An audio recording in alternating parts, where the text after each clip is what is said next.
for giving the opportunity, especially Dr. Dampu Ramesh and Dr. Angaya Garu. And I'm happy to see in the audience my gurus like Dr. Chandra, Dr. Saraswati Madam, and my senior colleagues Dr. Suresh Kumar, Superintendent of Nilo Hospital, and Dr. Ravindra Reddy, Chairman, MCI Telangana State. Thank you very much for attending this session. So I was given to topic to speak on advances in phototherapy, recent advances. But in spite of recent intensive search in the Google, I did not get much about advances in the phototherapy. Only some progress I've seen. Let me share something about this light therapy.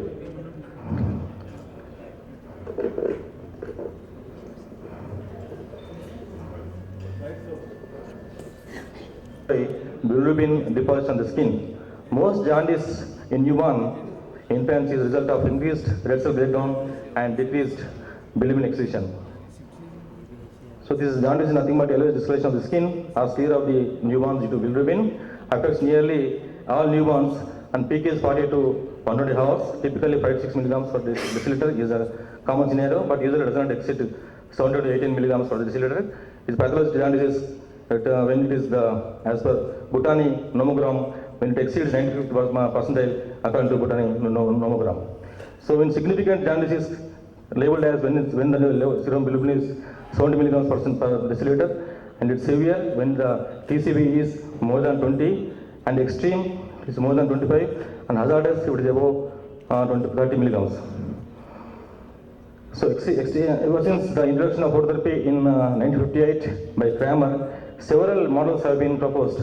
However, the physical and chemical alterations that occur in this form of therapy for newborn babies with jaundice were not evident till 1985, when McDonough and later clarified these alterations during using more advanced methodology.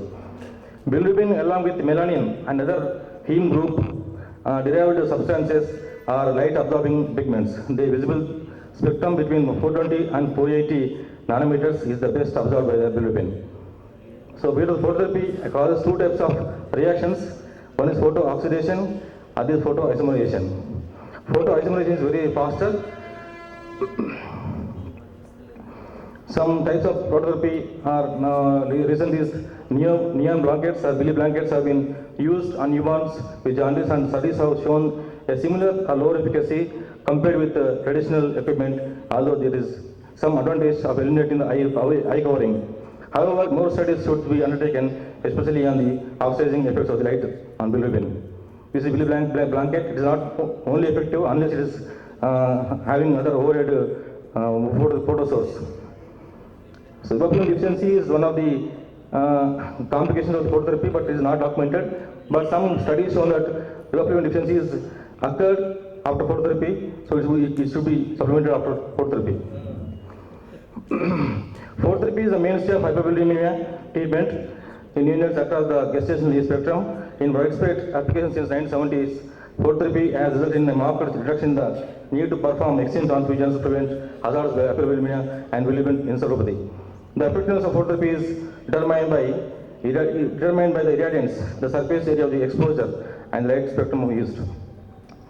So irradiance is measured in terms of microwatts per centimeter square per nanometer. It only depends upon the distance between the child and light source.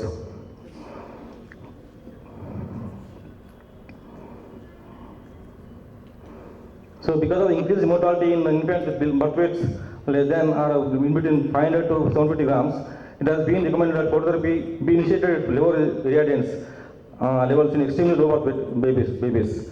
Because aggressive phototherapy in these newborn babies will cause more harm than good. So in these babies, intermittent phototherapy or cycle phototherapy as opposed to continuous phototherapy is being given consideration as potential alternative therapy. This is a mechanism of action. I don't want to go into details.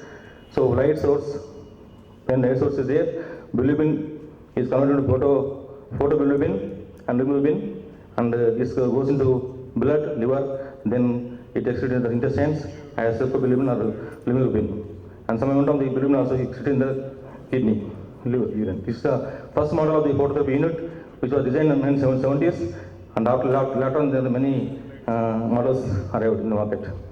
So effects of hyperbilirubinemia, bilirubin toxicity is due to unbound free form of serum bilirubin and focal necrosis of neurons and glia, acute bilirubin encephalopathy, chronic is connectus, and most often affects the basal ganglia and brainstem nuclei.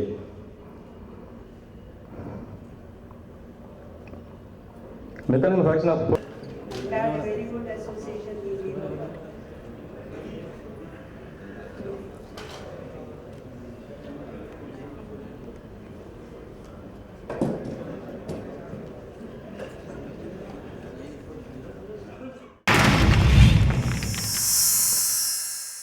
Like and subscribe Eagle Media Works.